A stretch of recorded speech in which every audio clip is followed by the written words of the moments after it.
Hello and welcome to this video. My name is Zach. I am a gay man because you have to identify as something, I guess. And I am here to give you my 2 cents on how this whole LGBTQ plus nonsense kind of drags everybody on down with them and how we're reaching a tipping point.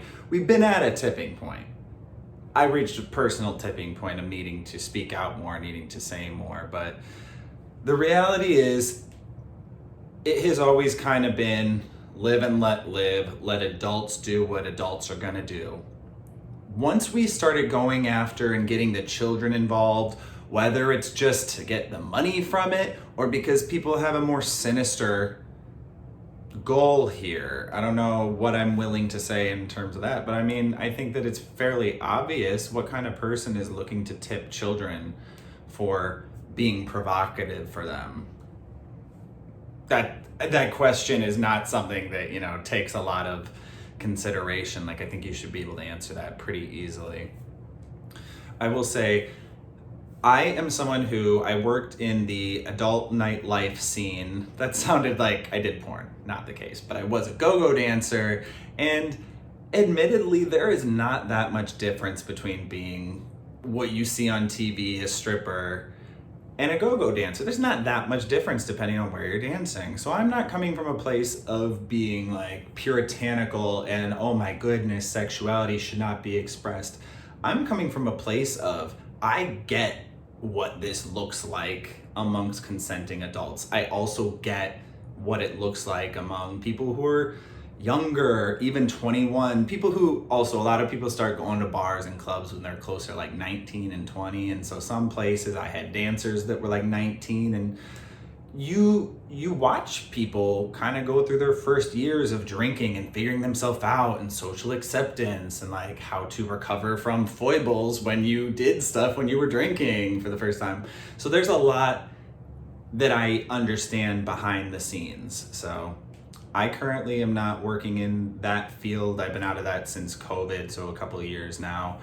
I will say that maybe it was just right, opportune timing. Everything's a gift in its own way, because I would have just lost my job if I was expected to get down with some stuff like this, where I have to pretend that I'm cool with the concept of letting kids in. Or one of the main places I worked was it was like a gentleman's club for gentlemen, featuring gentlemen. And so the concept was, this is very deeply ingrained in gay culture. This has a very sexual element to it because same-sex attraction is based on sex. I don't understand where the confusion is for some other people, but it's based on sex, sexuality, sexual orientation. Come on now, like what's the common factor between all those things, right? Sex. Like, that's kind of a big part of gay bars, gay history. So I'm not being puritanical about it, but like when you now start opening the doors of, hey, this was a place that was designated as a safe space for consenting adults to kind of do what they want to do in the dark, in a place where everyone else says we don't want to see it, so they're like, okay, then we won't make you see it. Everybody wins, right? And then it kind of became the zoo, where everyone goes, oh, I saw like the gay guys having lots of fun, so me and my girlfriend should go on down there. And it just turned into, TV's been promoting it, movies have been promoting it, where a gay bar is just it's a bar with better music and hotter guys and less predators. Like, that's how it's marketed, and that's not the reality. This was a space for gay people to feel comfortable to be themselves, because whether you say, hey, gay marriage is legal now, people who have old school parents and stuff, like, that doesn't change their mind instantly. So you still are uncomfortable. You still walk around with a lot of that unsureness of yourself. Like, hey, is it okay to hold a guy's hand? Hey, I know I told my family I'm gay, I date men, but to actually have them see it and bring a guy around, that's different. So there are different considerations that people think they understand when they identify in by saying, I'm queer, I'm non-binary, I'm trans, I'm part of the group. It's like, one of the interesting things about being gay is often other people will let you know you're gay. Like, people just tell you, unsolicited, you're gay, you act gay, you're like a girl. Like, it's just, kids are mean. But kids are also very black and white about stuff, you know, like they don't have a ton of reference points for everything in the universe. So they're very much like, okay, I think I understand this in my little world. So like, what is it? Boy, girl, kind of like a girl, but a boy. I think that means gay. So I get that the trans community loves to kind of tell other people, oh, you're trans. They use all this gross language like, oh, you're an egg. You're just a baby trans who hasn't hatched yet. And I just think that's like some of the most groomer kind of language you could use. Like, just let me get my mitts on you first and then we'll hatch the little egg. Like, that's just weird. Like, the concept that you've been born into this world and you're just an egg. You're not a developed person until you met this person. That's like cult leader behavior. People love to talk about who's a narcissist. Like, that's narcissistic, okay? To think that you are so much more intellectual than everyone else and that you have a greater understanding of the world to the point where it's like, yes, you were nothing until you met me. Oh, and then there's like a Jesus music. I just find it ridiculous. Beyond ridiculous, especially because, and this is something that I have figured out in my 30 years of life, okay?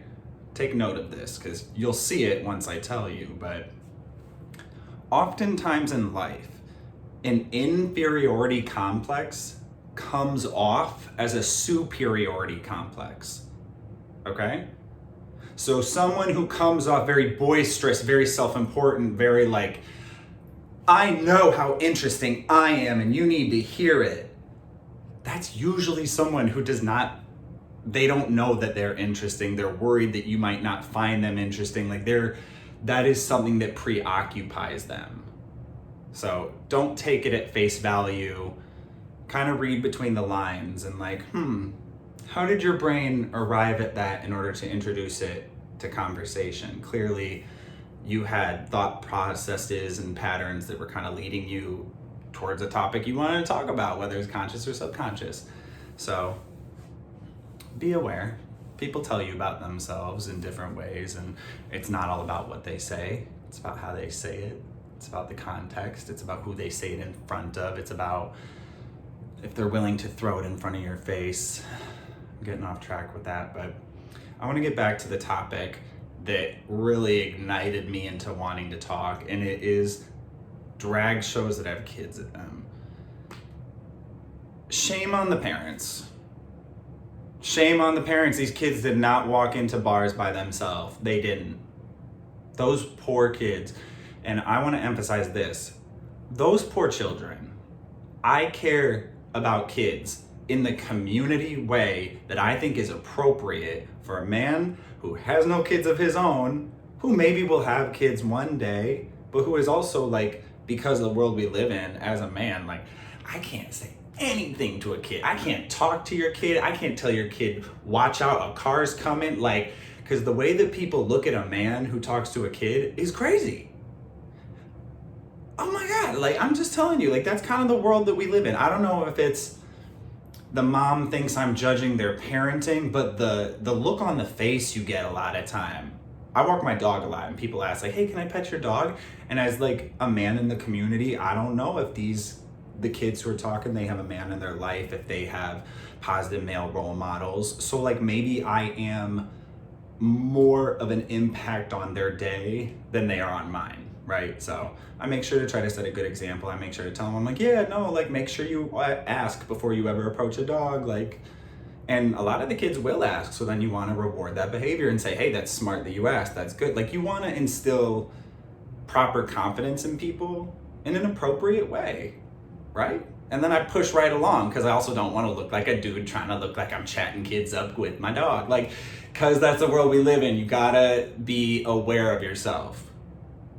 You gotta be aware of yourself and how other people view you. Don't let it preoccupy you.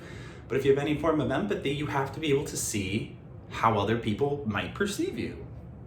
Such as when I see parents walking out of a drag show, they're talking about their tolerance, they got all the rainbows on, but they're out there cursing and screaming the same as everybody else because they're mortified to be caught doing something that they know is dishonorable, something that they're ashamed of. They felt questionable about it, and they needed to be around like-minded people in order to feel validated by it. And just as soon as they saw the amount, like the ratio, pardon me, I'm not gonna stop talking for that burp. Once they saw the ratio of people who felt differently queued up outside, they saw that it was like, wow, look, all the grown men are outside. You don't see like a bunch of the grown men inside. This is like the moms who brought their kids to this, and then you got like the dudes that are only comfortable around women, who parade as women, who pretend to be women, who insult women with their facades of women, by the way. Like, the impressions that they do of womanhood is so... If it was always on stage and you got that it was campy and it was always like, okay, this is part of character, it'd be one thing. But then when they walk away from the bar, they're still in drag. They hang out in the neighborhood for like, you know, the rest of the evening, and they're in drag and they think they're a local celebrity. And it's like, wipe it off. You're a dude. Half the time, y'all shave your eyebrows off so you look better as a chick. So it's like, you're not really a dude who even has that kind of confidence walking around. But you say stuff in drag that you would never say in real life. Watch, like, look at the balls on these dudes once they're in some 6-inch high heels. Now that a dude's standing 6'8", he can talk anyway to anybody. But it's like, you don't see yourself the way we all see you. Especially like at the footage you see of that Dallas at the Mr. bar. Like, there's like the drag queen who's going off and he like took his wig off and he's supposed to be like, ooh, did you see that on TV? So that made you feel like that's cool. That's how you can like let them know you're serious. I was a man all along. Like, we knew you were a man.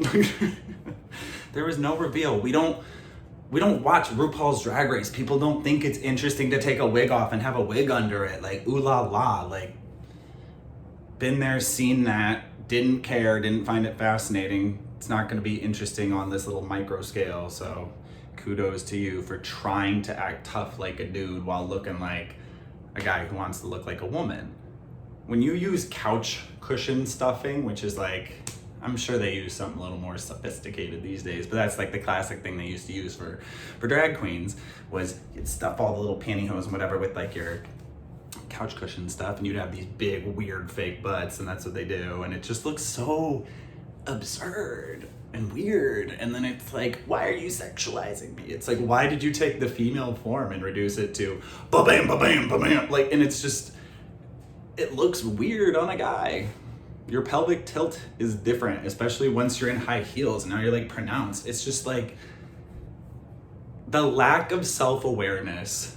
And then it's like, we're champions of women, we're the tolerant ones. And it's like, I don't think you're coming across the way you want to come across. And to use your vernacular, it's not giving what it's supposed to give. I hate drag language. I think it's so unclever.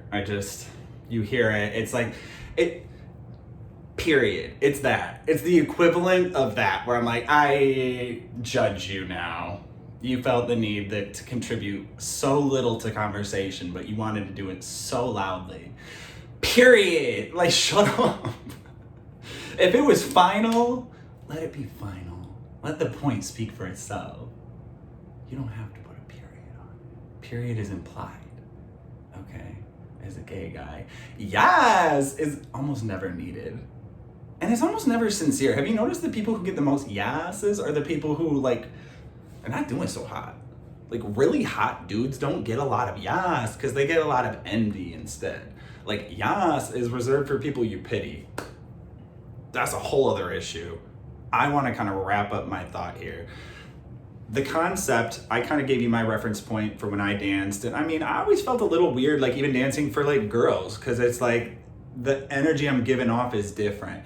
I can't fathom these dancers performing for children. And like, what energy do you even try to give to that? Because they were still shaking it and dropping it and like popping it, and it's like, these are for kids. What do you think you're doing? Are you trying to turn them on? Are you trying to coerce money out of them? What do you think you're doing? And in what way do you think it's gonna somehow be an admirable enough cause that you can defend it later? Because I'm flabbergasted by the amount of people that are willing to put their neck out there and say, I support this. Like, why are you guys mad at drag children? But those same people are like, gender dysphoria, you have to respect that it's a real thing. I'm like, I totally think it's a real thing to feel wrong about yourself and your body, to feel like, I know I'm a male, but I will never see myself like the men on TV, in comic books.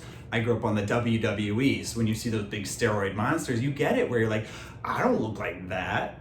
What am I then? Am I a man? Am I a woman? I understand the question, the sense of confusion within yourself. Like, don't get me wrong. It's something I sat with for a long time.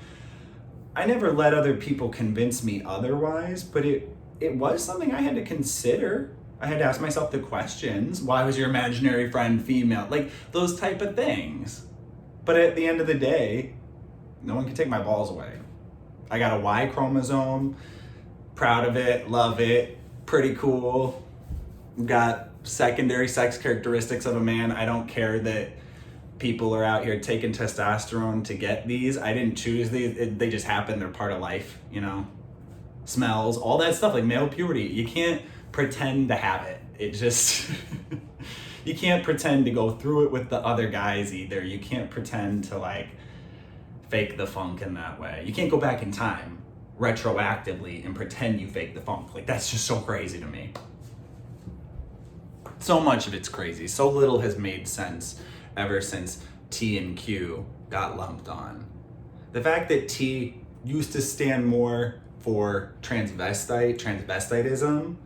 So it was like, okay, yeah, some gay guys like to dress a little bit more femininely. Maybe they'll wear like a woman's scarf. Maybe they want to express themselves. Okay, that was considered to dress outside of your sex, so that was like being a transvestite. Like, that likely occurred within the gay community, and so that was like, okay, you're one of us already, grandfathered in. The fact that you also are a transvestite's kind of like, I guess it became a large enough of an issue that people were like, let's band together around that part. Like, we're gonna need to isolate that part out. But I have a t-shirt from like 1980 something, and it just says lesbian, gay, bisexual, friends and allies. So it didn't include the T and stuff. And I know like there was just a long period of history that did not emphasize something that, and just because I told you I claim, as the community, we claimed transvestitism, a lot of heterosexual men,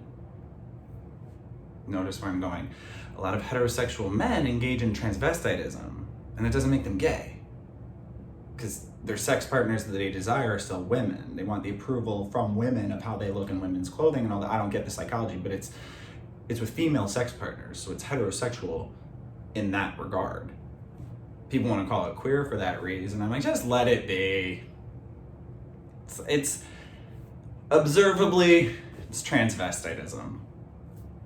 Like, if you're too lazy to call it that, or you're scared and you have to call everything queer because you don't want to define stuff, but you want to make sure everything is rigidly defined, okay, but like, it's just transvestitism, which is why you see so many of these trans-identified people that are in heterosexual relationships. And I don't mean like they identified into one. I mean like, let's all use our five senses here. We all know if you add an MTF and an FTM together, I don't care what the end result was. Like, that was still a man and a woman. So that's a heterosexual attraction model. Like, that's, y'all are doing heterosexuality. So that transvestitism is not just a gay concern. No, it is a gay concern. Same-sex attraction. So that's what LGB has to do with it. TQ can do some other stuff, because I don't like what they've been up to. I don't like that every gay bar became a drag bar. I don't like that children are invited to Pride and every article is about how like, yes, Pride should be family friendly. And I'm like, no, Pride is about banks.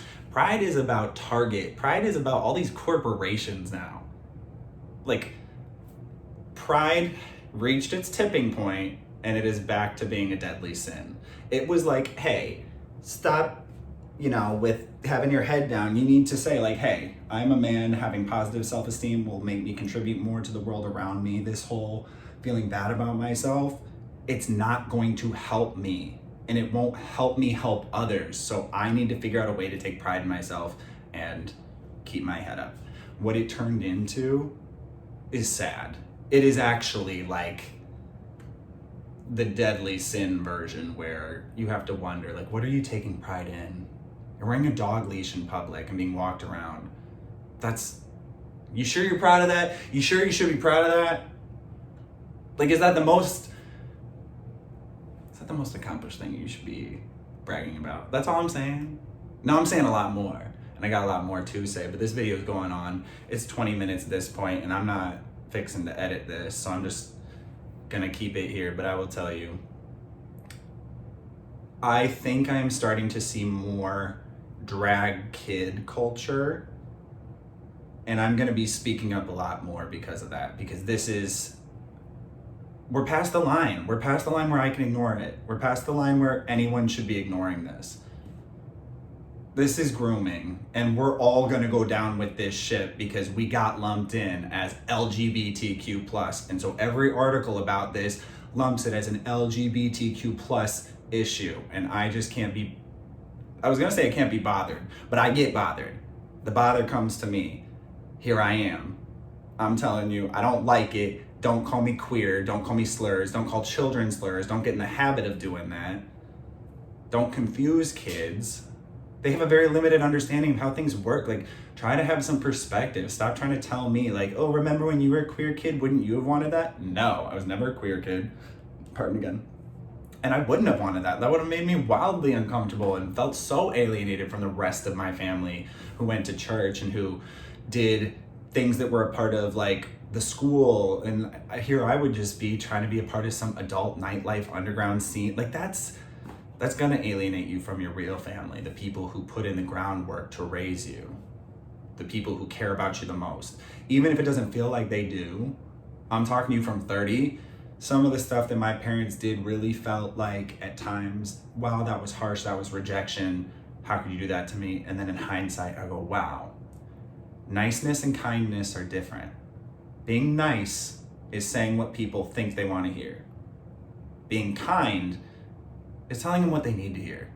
And I'm not talking about telling someone their shoes are ugly just because they need to hear it. I'm talking about really looking out for somebody, saying, I'm not gonna honor this neo-pronoun bullshit. I think it's stupid, and I think it's a lie, and I think it's cruel. I will not call a boy a girl because I know that psychologically it is not right to lie to somebody. It's not right to reinforce something that they are not. It is not right to tell an anorexic, yes, you're right, you could lose a little bit of weight. I didn't want to bother him. I didn't want to, like, make it worse, so I just had to say what I had to say. No, don't do that. Keep it real. It hurts, but be kind. What's the saying? It was from that movie, The House Bunny, and it's kindness is just love with its work boots on. You got to put in a little bit of work, okay?